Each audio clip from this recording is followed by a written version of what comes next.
The room is a tomb of silence. The argument hangs in the air, thick and suffocating, like dust from a forgotten crypt.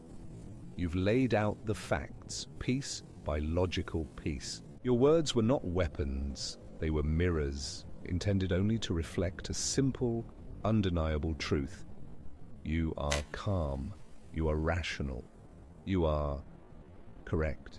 That is your fatal error. In this theater of shadows, truth is not the currency. Logic is not the language. She looks up. Her eyes, wide and luminous, lock onto yours, and then it happens. A single drop of salt water. A crystalline sphere of meticulously crafted sorrow. It traces a slow, deliberate path down her porcelain cheek. It is not a sign of weakness. It is the unsheathing of a sword. It is the opening gambit in a war you didn't even know you were fighting. Suddenly the facts dissolve. Your logic turns to ash in your mouth. The carefully constructed frame of your argument shatters into a million pieces. You are no longer the rational party in a disagreement. You are the aggressor, the brute, the monster who made her cry. Her quiet sob is a verdict. Her tears, the executioner's sentence. You have been tried, judged, and condemned in a court where your testimony was never heard. You feel it, don't you? That cold, creeping guilt, that frantic urge to fix it, to take it all back, to apologize for a crime you never committed. You open your mouth, but the words that come out are not your own. They are a plea for forgiveness, a surrender. The argument is over. She has won. And you are left alone in the ruins of your own certainty. What you just witnessed was not genuine emotional distress. It was a masterclass in covert aggression. It was the deployment of weaponized tears. This isn't about sensitivity. It's about strategy. Covert aggression is a form of psychological warfare where the aggressor disguises their attack as a form of victimhood. The goal is simple: to control the narrative, to seize power in a conflict without ever appearing to be the one fighting. Weaponized tears are the perfect tool for this. They are a social and biological trump card, evolved from a genuine signal. Here's the psychology. First, the blame shift. The moment the first tear falls, the subject of the argument is no longer the issue at hand. It is now her pain. The conversation is hijacked. Your points, no matter how valid, are rendered irrelevant.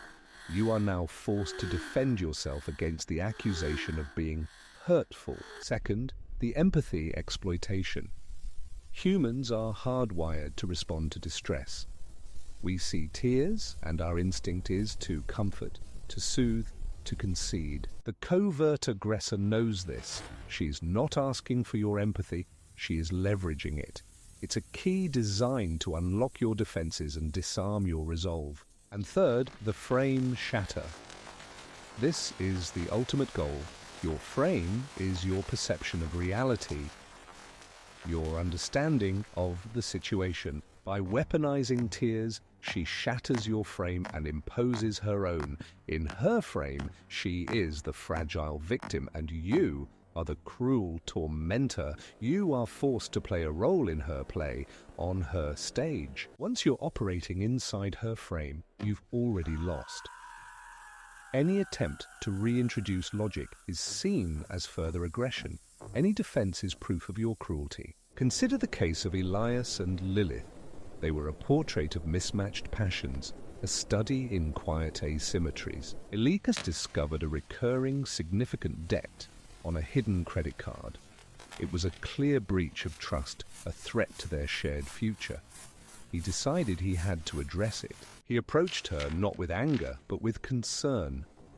He laid out the statement on the kitchen table.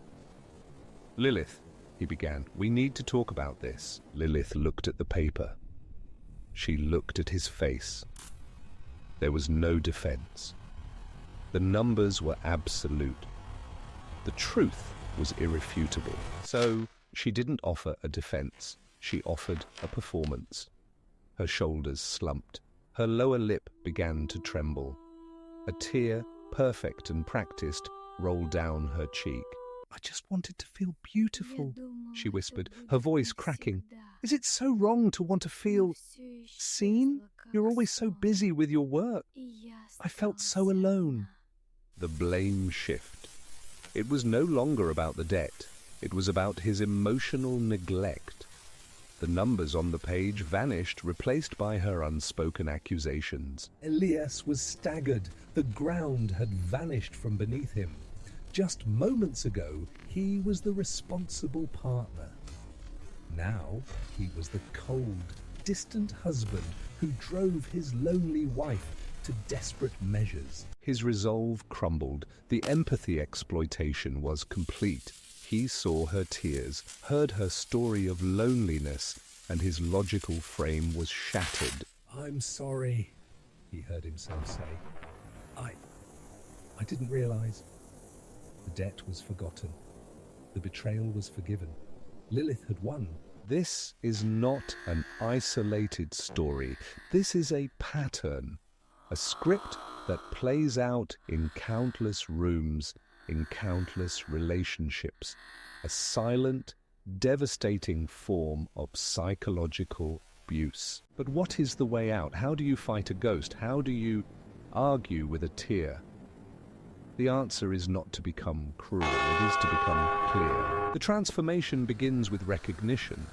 You must learn to see the performance, to distinguish the salt water of genuine pain from the crocodile tears of strategic manipulation. Look for the tells. Are the tears instant, appearing on demand the moment she is cornered by logic? Do they vanish just as quickly once you have conceded? Is the crying accompanied by a list of your past failures, a rapid shift of blame? This is not sorrow, this is Once you see the pattern, you can no longer unsee it. The spell is broken. The next step is to hold your frame. This is the hardest part. It will feel unnatural, even monstrous. Your instincts will scream at you to comfort her, to surrender. You must resist. You do not engage with the emotion. You acknowledge it calmly and then steer the conversation back to the facts. You can say, "I see that you're upset. That was not my intention. However, the issue of X still needs to be addressed." This is called holding frame with empathy. You are not invalidating her feelings. You are refusing to let them be the only thing on the table. You are refusing to let them be a weapon. She may escalate. The crying may turn to hysterics. The accusations may become more venomous. This is the death rattle of a failing tactic. You must remain the eye of the hurricane, calm, centered, anchored to the truth you started with. The tears are a test. The universe is asking you, how much is your reality worth? Are you willing to trade it for a moment's peace, for the illusion of harmony? To defend your frame is not an act of aggression. It is an act of self-preservation. It is the only way to build a relationship based on truth, not on the shifting sands of emotional manipulation. Because in the end, a love that can only be purchased with your surrender is not love.